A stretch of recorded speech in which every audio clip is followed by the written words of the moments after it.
법제처가요, 헌법주석서라는 걸 발간을 했거든요.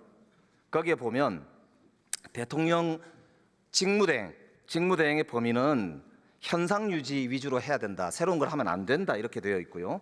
서울대 총장이자 한국 법학교수회 회장인 성낙인 교수 헌법학 책에도 권한대행의 범위 밖에 있는 게 헌법재판소장, 헌법재판관, 대법원장, 대법관 등의 임명이라고 명시되어 있습니다. 이 견해에 대해서 어떻게 생각하십니까? 우리 헌법에는 대통령 권한대행의 권한 범위에 대해서 특별한 규정이 없고 학계나 실무에서는 다양한 견해가 있는 것으로 알고 있습니다. 장관님 견해는 어떠십니까?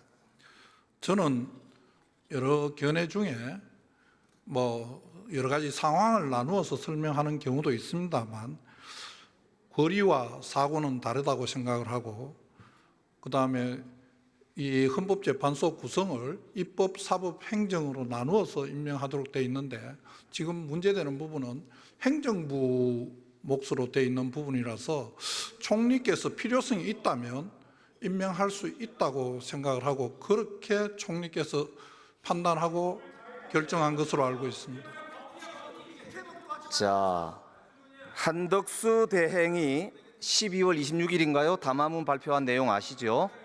거기 보면 헌법기관 임명을 포함한 대통령의 중대한 고유권한 행사는 자제하라는 것이 우리 헌법과 법률에 담긴 일관된 정신입니다 라고 한덕수 대행이 본인 입으로 직접 발표한 발표문이에요. 이때와 지금은 대통령께서 권한 정지 상태인 경우하고 완전히 거리된 상태하고 상황이 좀 다른 거 아닌가 생각을 합니다. 지금 법꾸라지의 면모를 지금 정확하게 보여주시는 거거든요. 표현이 좀 과하십니다.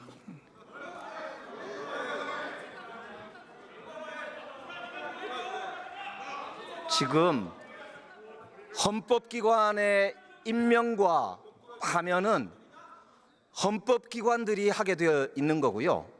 헌법기관의 기본은 국민의 선출과 헌법에 나와 있는 내용들입니다. 그런데 지금 말씀하신 대로 이거를 자의적으로 이렇게 저렇게 하면서 권력을 자의적 행사하는 거, 그게 지금 이번 내란 사태를 부르는 핵심적 원인이란 말입니다. 저는 이 부분에 대해서는 공화정의 가장 기본 정신인 삼권 분립의 원칙도 많이 고려해야 된다고 생각을 합니다.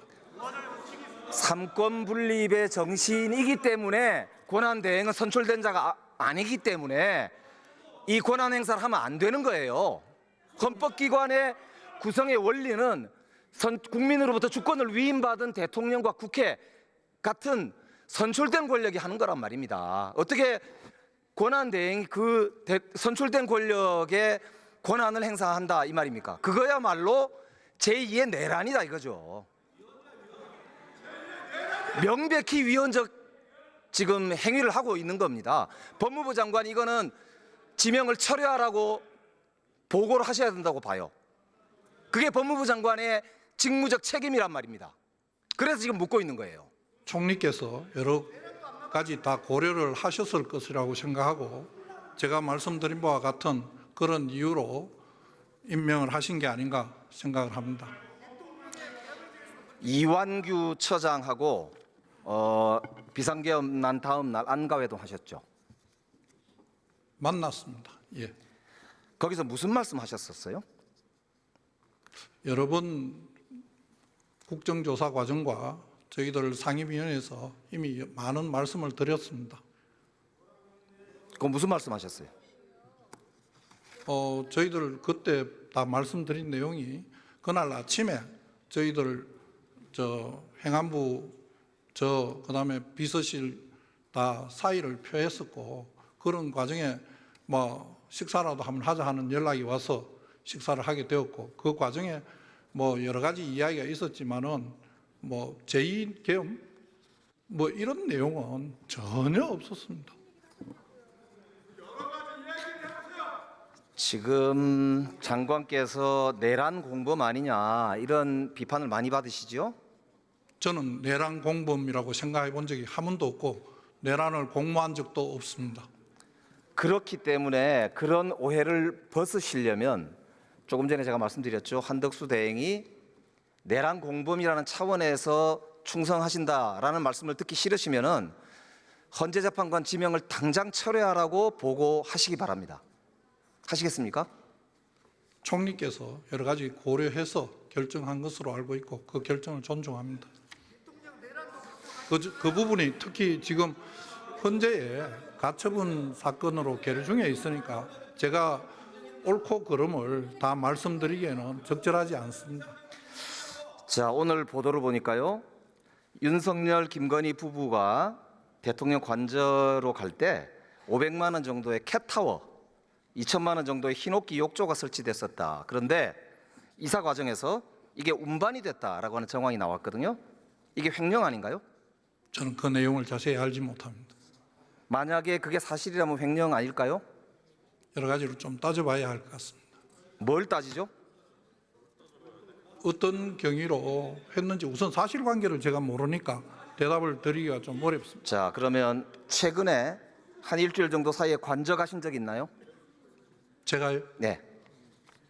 저는 직무정지를 당한 상태라서 어디로 가지를 못합니다.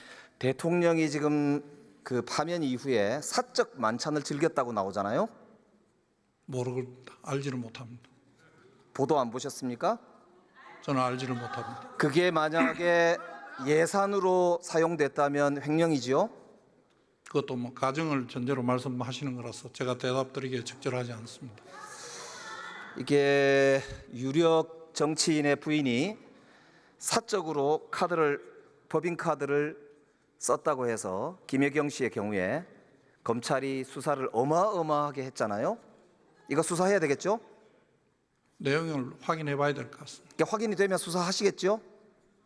검찰에서 수사 필요성이 있으면 제가 지금 당장 모르겠는 부분이 그런 내용이 검찰이 직접 수사권 범위에 들어가는지를 우선 정확하게 잘 모르겠습니다. 제가 확인해 보겠습니다. 확인하고 필요하면 말씀드리겠습니다.